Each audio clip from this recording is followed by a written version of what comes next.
Confidence. We look at the people who seem to have attained it all and assume that their confidence and self-efficacy have always been high. But even the most successful among us battle through those inner voices of negativity. The question is, how do they do it? How do they keep their confidence high, even when they stumble a bit? Well, you know the drill. Let's talk about it. Welcome to another episode of What's Jonathan Thinking?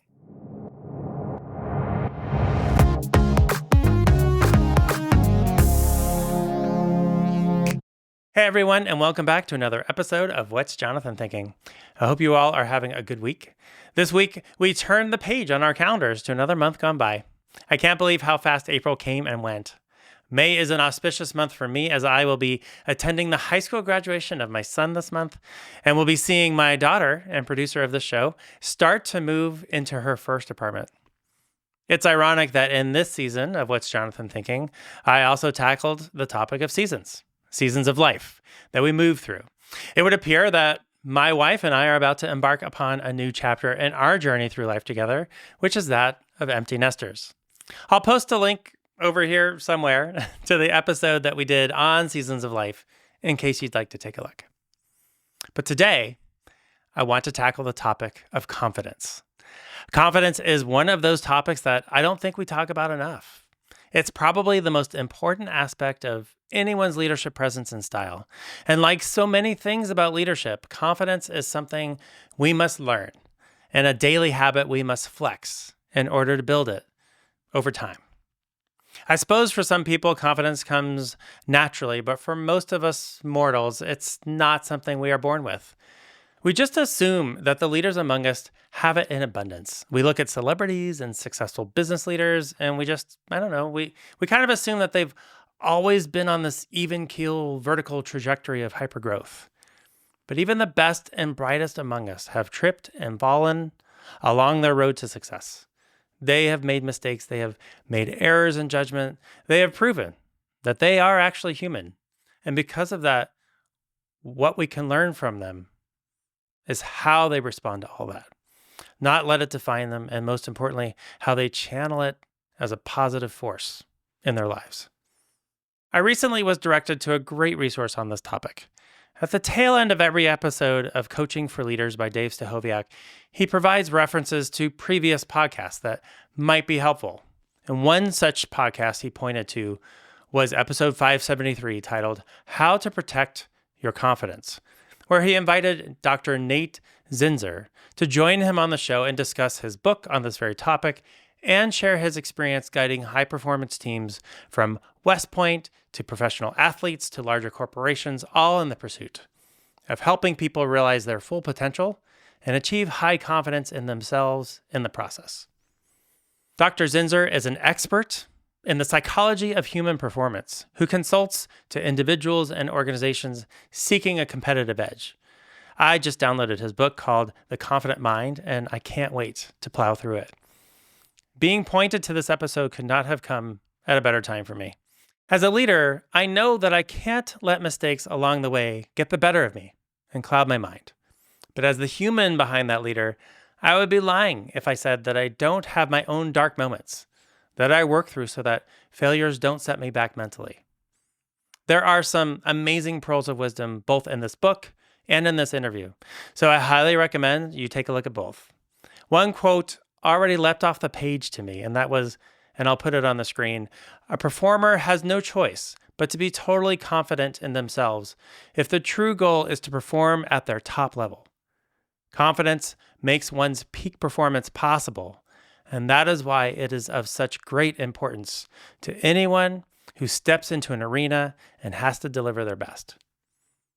Another quote that caught my attention, and mind you, this is just the introduction, there's so much more to read, was that confidence has relatively little to do with what actually happens to you, and pretty much everything to do with how you think about what happens to you. So let's dive in to Dr. Zinsser's framework for building and protecting your confidence. I think you'll find a ton that is useful in your own lives. The first strategy is what Dr. Zinsser refers to as the Constructive Attitude Lockdown. With this strategy, when you make a mistake, you think to yourself, some of the following things. Number one, this is temporary. This mistake just happened that one time. Number two, this is limited. You say to yourself, okay, that didn't feel so good, but it just happened the one time. I'm not always going to be making the same mistake. And it doesn't mean that because of this, everything else is impacted. Think of a basketball player who misses the one shot. That one shot doesn't define the whole game. Keep moving. It's just one shot. Number three, this is non-representative. This mistake does not define me. Dr. Zinsser shares a story of a lacrosse coach he was working with who didn't like the way his team was performing in practice. And he stopped the particular drill they were working on and said, "Hey guys, we are better than this. What's going on?" And he looked on the ground and saw the lacrosse ball they were drilling with. And he picked up the ball, and he launched it into the stand with his lacrosse stick. "I think it was the ball," he said. "Let's use a different one." And lo and behold, that team resumed the drill, but this time performed much better than before. The second strategy he offers is to win the battle with your own negative thinking. This is often easier said than done. We as humans are very prone to pessimistic thinking. It's like prehistoric survivalist skills ingrained in our little monkey or lizard brains, whichever one you subscribe to, that things that are bad are always going to be bad. It's just a human condition. But there are mental exercises we can use to combat this. Again, it sounds simpler than it is, but I'll go ahead and list it. Number one, acknowledge it. Take away the mistake's power. Just admit that it happened. Yep, I messed up. Boom, it has no power. Number two, silence it. Shut down the negative self-talk. You say to yourself, "I can't have that thought right now. That's not productive." And number three, replace it. Don't let the mistake have the last word. Replace the thought with something different, ideally something positive. But even though it's a kind of conversation with yourself, don't let your brain have the last word on your confidence. Again, hearkening back to whomever we put on a pedestal, be them a celebrity, a successful person in our industry, in our companies, in our personal lives, whomever they are, we assume that they never have any negative self-talk. But people do. People have negative self-talk more often than you might think. It's what they do with the negative self-talk that is what separates them from the rest. Acknowledge it, silence it, replace it. Acknowledge it. Yep, I didn't really estimate the client's needs correctly. Silence it. I don't have time to think about that right now. I just need to move forward. Replace it. The next time I have this situation, now I know what to do differently. The last strategy shared in this episode is what Dr. Zinsser calls the shooter's mentality. And this is an attitude that all great shooters have in sports, no matter what they are shooting, whether it's throwing a football, shooting a basketball, hitting a baseball. It's slightly delusional, but just trust me on this. The first habit of the shooter's mentality is that every setback is actually bringing you closer to success. Every missed shot, fumble, or incomplete throw is bringing you closer to a successful shot. Okay, all you actuaries and statistical modeler people in my network, just suspend your math for a minute because this is a mental game, not an empirical game.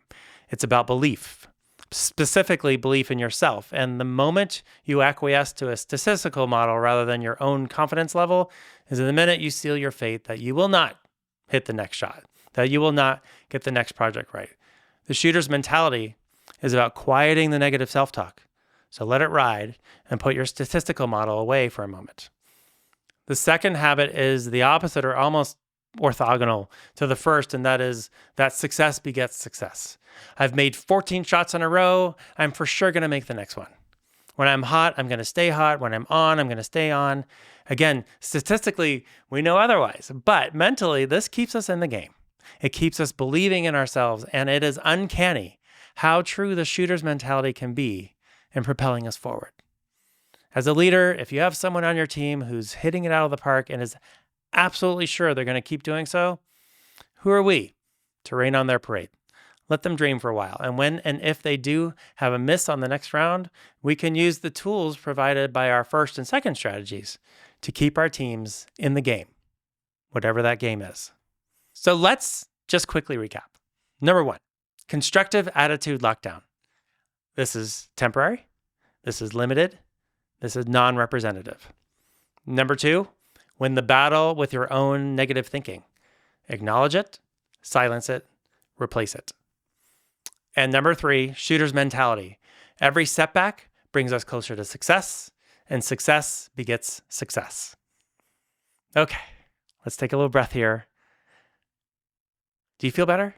I know I feel better. In fact, I have to go because I'm pretty sure I just stumbled on the next amazing idea that's going to bring my organization to greatness.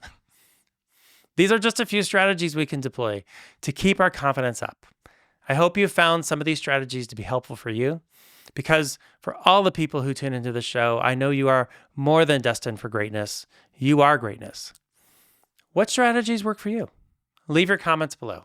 Until then, like, follow, subscribe to my YouTube channel. Have an awesome rest of your week, and I'll see you next time on What's Jonathan Thinking?